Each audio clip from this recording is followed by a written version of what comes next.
Hello, my name's Iris. I'm 17 years old, and I just found my family. Yes, found them. You see, for as long as I could remember, it was only ever my mother, Paisley, and I. I would have thought that I had no father, but my mother had an album of me with pictures of me from back when I was a child, and I saw my dad in those pictures. Mom hated ever talking about my dad. Sometimes Mom would drink a little too much at home, and she'd tell me bits and pieces. That's how I found out that my dad had left us. She never told me why, but only said that he left when I was 4. Now, I remember nothing from that age, so I have no recollection about him. She told me that the only good thing he ever did was to leave the apartment we were staying in with her. As a child, I cherished these tidbits of information because I was the only kid in my class who had no idea about her family. Whenever we had assignments regarding family trees or whatnot, my mom would step in and explain things to my teachers.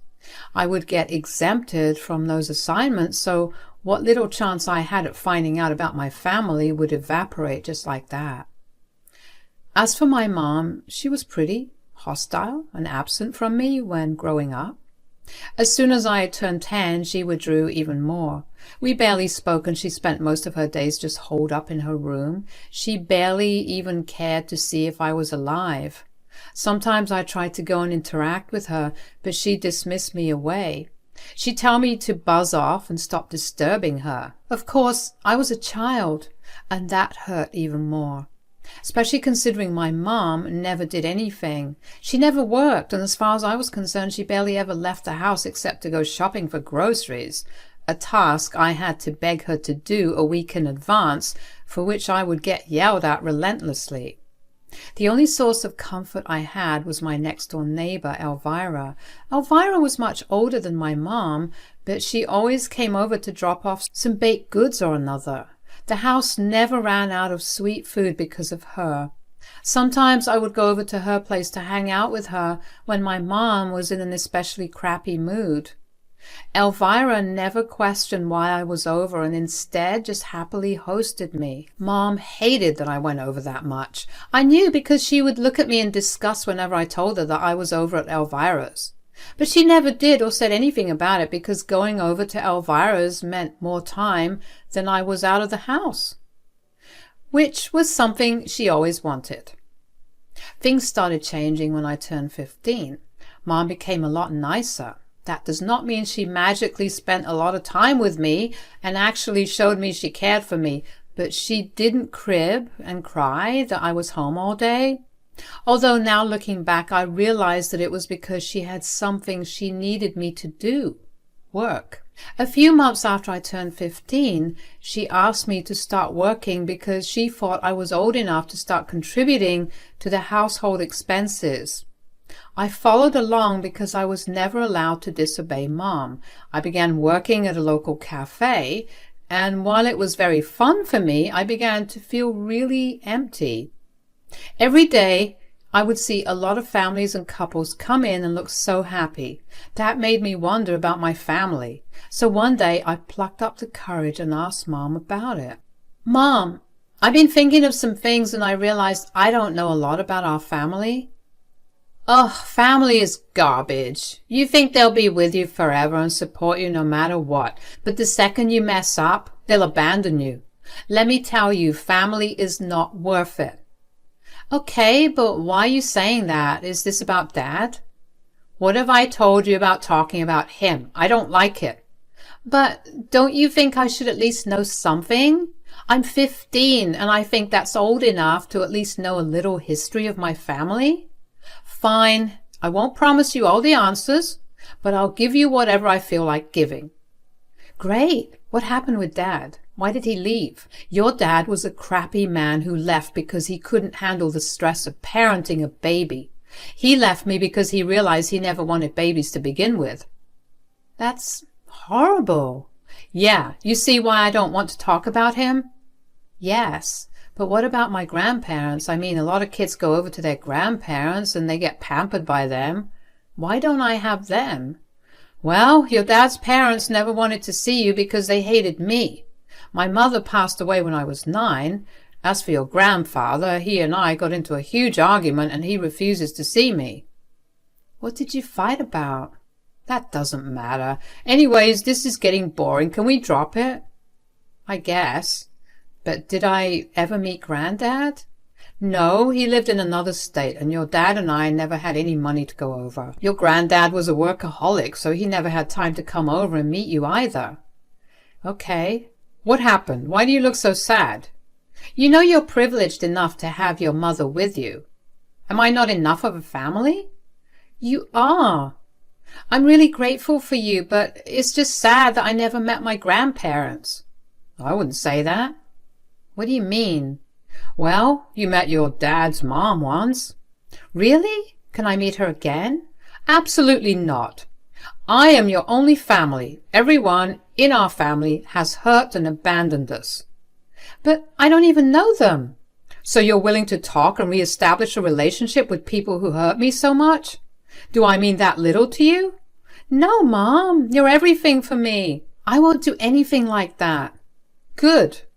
Now, I never want you to bring this up again. I would have fought for more information, but I knew that what I got was the most I was going to get out of my mom. The fact that I had met my grandmother kept playing in my head for a long time afterward.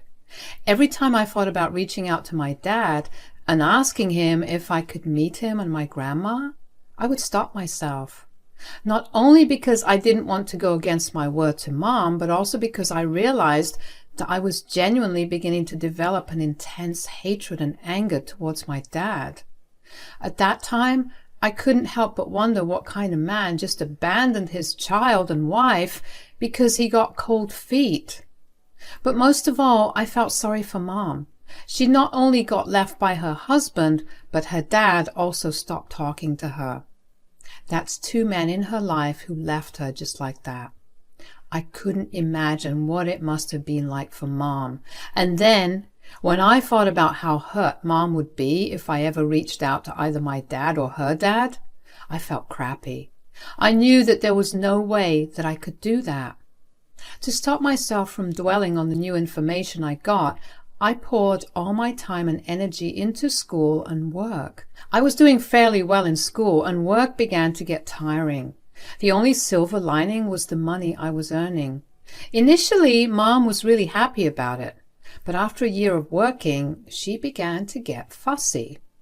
She went back to complaining about the lack of money. I was used to that, but what I wasn't used to was her directing her frustration and anger about our lack of money at me. Suddenly, I went from barely being acknowledged to always being the target of her anger. Every time I got paid, she would yell at me for not working more hours. No matter how many times I explained to her that as a minor, I was only allowed to work a limited number of hours, she never cared to listen. Eventually, I learned to live with her nasty behavior. With every complaint she made, I couldn't help but notice all the places our money gets spent.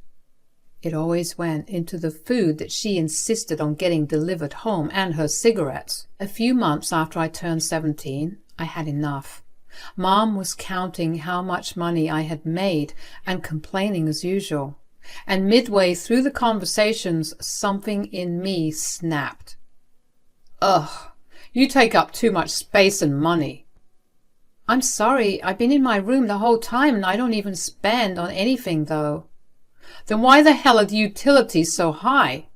Why do we not have any money?" "Maybe because you insist on eating out almost every other day and you've been buying a lot of cigarettes." "Are you saying that I'm the reason we're broke? How dare you?" "No, Mom, I'm just trying to say that maybe we should start cooking our own food and you should start cutting down on how much you smoke." "No, that's not happening. I have no time in the day to cook.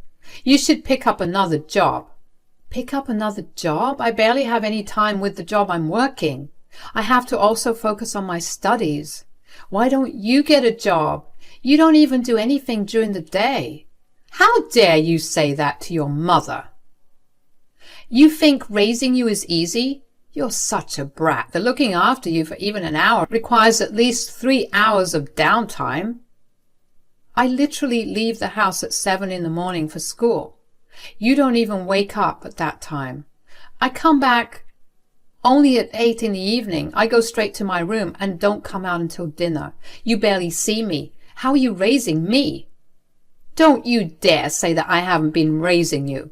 I've given up everything to make sure you have a roof over your head and clothes on your body. You did nothing. You only love to think that you did. I've been raising myself since I was 10. I've been the one providing for us ever since I started working. You've done nothing but spend all the money and cry that we have no money. You know what? I can't keep living like this. I'm just going to leave. Have fun taking care of yourself. Wait, no, please don't do that. You can't leave me alone. I'm sorry. You're right. I spent a lot of money, and that's because I know that's what I deserve. I've been so caught up with taking care of you that I never even gave myself any care. I deserve better than this. I'm going to go find myself a man that can provide for me. Mom, please, I'll pick up another job. Just please don't leave me. I don't want to stay with someone who so blatantly disrespects me like this. Goodbye, Iris. I felt the panic rising in my chest as I watched my mom pack all her things up. In all the time that I had lived with her, she never once threatened to move out. My panic made me seize up, and I just stood in the doorway and watched as she packed everything away. When I finally came down from the panic, Mom was still rambling about me being ungrateful as she piled her things in her suitcase. While I wanted to stop her and beg her to not leave, a part of me knew it would not lead to anything. If anything, it would make her happier to see me beg. I knew there was no way of me stopping her when the thought of her leaving brought only relief in me. How messed up is it that a child only feels relief when their only parent decides to abandon them? I watched as she left the house, and I finally crumbled in bed after she left. I let myself cry for a while because I felt bad for feeling relieved. I wondered if there was something wrong with me. I lay in bed for a long, long time. I only woke up the next day, and I tried my best to live my day the way I would have usually. Thankfully, Mom only took half my pay. Not to mention I had been pocketing a portion of my pay to keep as savings for myself. The first thing I did when I got home from work that day was try to contact my dad. I waited a few days, but I got no response from him. I considered ordering the ancestry test kit that would tell me my ancestry, but I was worried about someone finding out that I was all alone at home. I hoped that no one had caught on to me living alone, but Elvira did. She showed up at my place one day after I got back from work. "Hi, I couldn't help but notice that your mother hadn't returned home since she left a few days ago. I got a little worried and came to see if everything was okay." "Oh, that's nice of you. Well, my mother left me here." "Left you? What do you mean?" "My mom decided that she was done with me and she no longer wanted to live with me, so she abandoned me." "Oh my God! How are you going to manage?" "Well, I'm currently looking for my grandmother." "You're looking for her? Don't you know where she is?" I don't really know who she is." "You don't? Then how do you plan on finding her?" "I don't really know. I was thinking of doing one of those ancestry things that will tell me who my family is. I tried reaching out to my dad in desperation, but that never worked out." "What if the ancestry test doesn't work out?" "I have no idea. All I know is that I met my grandmother once when I was a kid. I want to see her again because at least I'll have some family with me." "I see. How do you know you met your grandmother?" "I asked my mom about it, and she told me that I had. I mean, I was way too young when I met her, so I have no recollection, but knowing that I met her means that I have another family that I could get in contact with." "Ah, well, I wish you all the best. I have to go. Bye." "Is everything all right? You look a bit pale."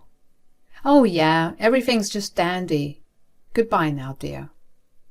I was confused by the way Elvira was behaving. The second I mentioned finding my grandmother, she began to look paler and paler. I wondered if I had said something wrong to her, but eventually decided not to dwell on it too long. I had bigger things to worry about. I kept trying to reach out to my dad using the number that I had found in Mom's dresser, but I never got a reply. Frustration began to eat away at me.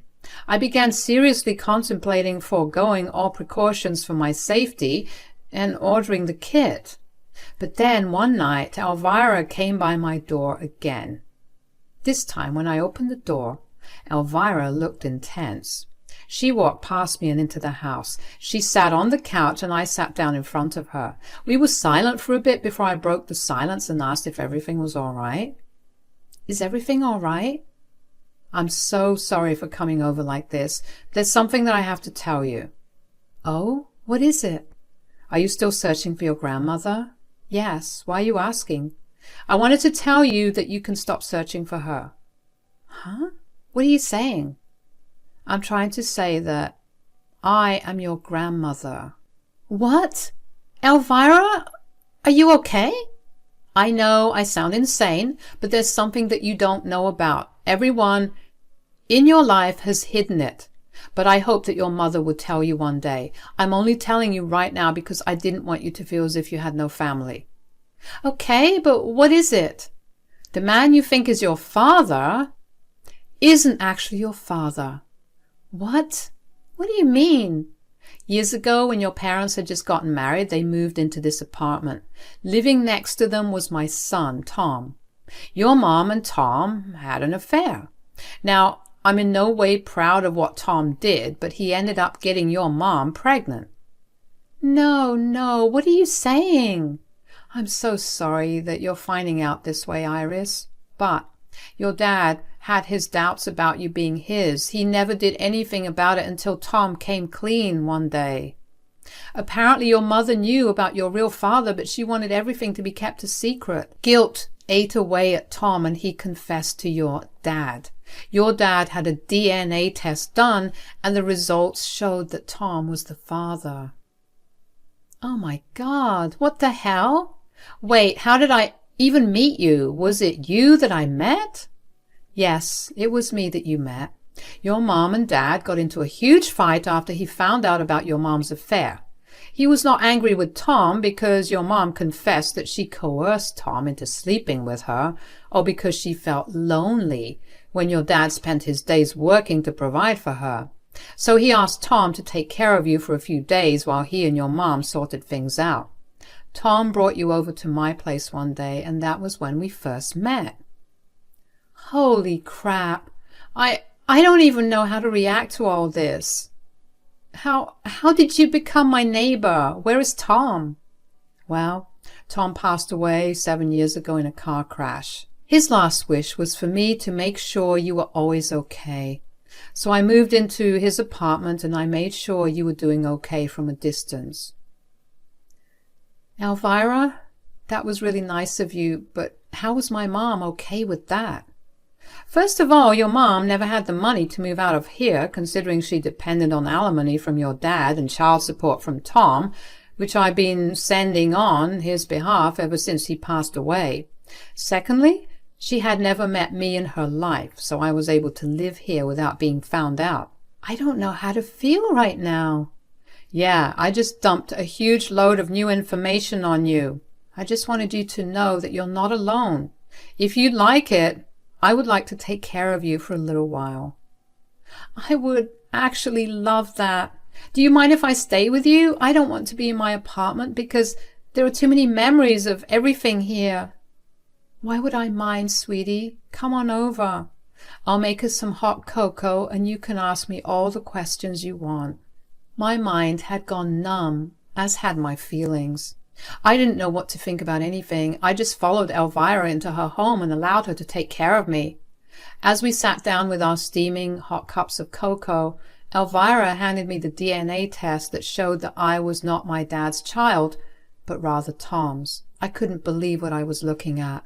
I just stared at the report for a long while before something in me just cracked. I couldn't believe that I had lived a life so devoid of family. I remember feeling so angry that my mom would do something as horrendous as what she did and still blame everyone else around her for her mistake. She didn't ever let me get in contact with anyone that was related. Why would she? I would have hated her if I knew, and I would never have provided for her. The audacity she had to make me feel so bad and leave me only made me angrier. As I sat there and cried for a long while, Elvira comforted me. She held me close to her and let me sob into her. I was so glad that she had been there watching over me without me knowing. She was like a guardian angel. When I finally calmed down, I asked her to tell me all about my biological dad, Tom. She told me that he had been an engineering student at the college near my place, and that he was a very sweet and compassionate person. Clearly, he had a good head on his shoulders for him to have come clean to my dad, who, I add from the pictures I saw in my baby albums, was a big buff man. Elvira and I cried some more that night as she shared a lot of stories of Tom. A piece of me finally began to heal. Elvira took on full financial responsibility for me. She helped me start looking for colleges too. I mean, yes, it's still weird to think that Elvira, the woman I casually saw from time to time while growing up, was actually my grandmother. But in a very weird way, it made sense. I've been in therapy for the past few months. It's been a difficult process to undo a lot of the complexes that my mom made me develop and also accept my new reality. I still miss Mom from time to time, but even more than that, I feel this immense amount of anger towards her. If I ever see her again, I don't know how I'm going to react, but that is a thought for another day. Now I finally have a family that actually loves and cares for me. Elvira is taking me back to her hometown so I can meet her siblings and their children and finally be with my true family. Things are looking up, and I can't wait to see how life turns out from here.